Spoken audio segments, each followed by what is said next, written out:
اس کہانی میں ہم دیکھیں گے کہ کس طرح ایک بوڑھے حکیم نے زبردستی شہزادی کی بیماری کو دور کر دیا۔ شہزادی کو اچانک سے صفائی پسندی کا خبط ہو گیا۔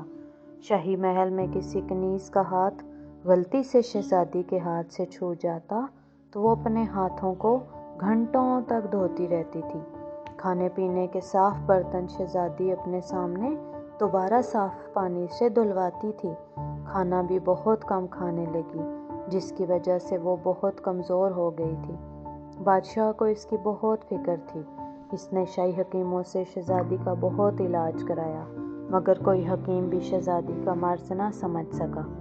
بادشاہ نے اپنے شاہی حکیموں سے مایوس ہو کر اعلان کرا دیا کہ جو شہزادی کا علاج کر کے تندرست کرے گا، اسے مالا مال کر دیا جائے گا۔ کئی حکیم آئے، مگر وہ شہزادی کے علاج میں کامیاب نہ ہو سکے۔ ایک دن ایک بوڑھا حکیم دربار میں حاضر ہوا۔ اس نے شہزادی کے علاج کی خواہش ظاہر کی۔ بادشاہ نے اجازت دے دی۔ حکیم نے سب سے پہلے وہ نسخے مانگے جن کی مدد سے دوائیاں تیار کر کے کھلائی گئی تھیں۔ وہ نسخے دیکھنے کے بعد حکیم صاحب نے شہزادی کے شاہی محل میں معمولات کے بارے میں تفصیل سے پوچھا اور انہیں ایک کاغذ پر درج کر لیا۔ حکیم صاحب نے شہزادی کا طبی معائنہ کیا، پھر بادشاہ سے کہا، شہزادی کا علاج ہو جائے گا، لیکن علاج کے لیے میں جو طریقہ اختیار کروں گا، مجھے اس کی آزادی ہوگی۔ بادشاہ نے حامی بھر لی۔ حکیم صاحب کے حکم پر شہزادی کو ایک کرسی پر بٹھا کر اس کے ہاتھ پاؤں کرسی سے باندھ دیے گئے۔ کمرے میں بادشاہ اور ملکہ کے علاوہ ایک کنیز بھی موجود تھی۔ وہ حیرت سے حکیم صاحب کو دیکھ رہے تھے۔ یہ شہزادی کا علاج کرنے کا کون سا طریقہ ہے؟ دوسرے حکیموں سے مایوس نہ ہوئے ہوتے تو وہ اس حکیم کو رخصت کر دیتے۔ حکیم صاحب نے دہی منگوا کر اس میں بیسن ملا کر امیزہ بنایا، شہزادی کے چہرے پر لگانے کا حکم دیا۔ میں جب تک اس امیزے کو چہرے سے اتارنے کا نہ کہوں، مت اتارنا، حکیم صاحب نے حکم دیا۔ یہ امیزہ جیسے ہی شہزادی کے چہرے پر لگایا گیا، شہزادی نے بے اختیار چیخنا چلانا شروع کر دیا۔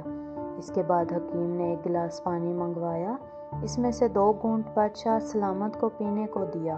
اس کے بعد قریب کھڑی کنیز کو بھی اس میں سے 2 گھونٹ پینے کا کہا۔ پھر حکیم صاحب نے بچا ہوا مشروب شہزادی کو پلانا چاہا۔ شہزادی نے وہ پینے سے انکار کر دیا۔ حکیم صاحب شہزادی کو زبردستی پلانے لگے۔ شہزادی نے انکار کیا، سر ہلاتی رہی، لاکھ کوشش کی کہ وہ پانی نہ پیے، لیکن تھوڑا سا پانی اسے پینا ہی پڑا۔ پانی پیتے ہی شہزادی نے شور کرنا شروع کر دیا، اب میں مر جاؤں گی، اب میں مر جاؤں گی۔ شہزادی کی رسیاں کھول کر اسے یہ کہتے ہوئے شہزادی بے ہوش ہو گئی۔ شہزادی کی رسیاں کھول کر اسے کمرے میں پہنچا دیا جائے، حکیم صاحب نے کہا۔ جب تک شہزادی خود بیدار نہ ہو، کوئی اسے نہ جگائے۔ شہزادی جب نیند سے بیدار ہوئی تو وہ خود کو تندرست محسوس کر کے حیران رہ گئی۔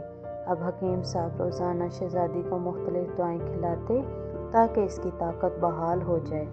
2 ہفتے گزر گئے، شہزادی بالکل ٹھیک ہو گئی۔ بادشاہ اور ملکہ حیران تھے۔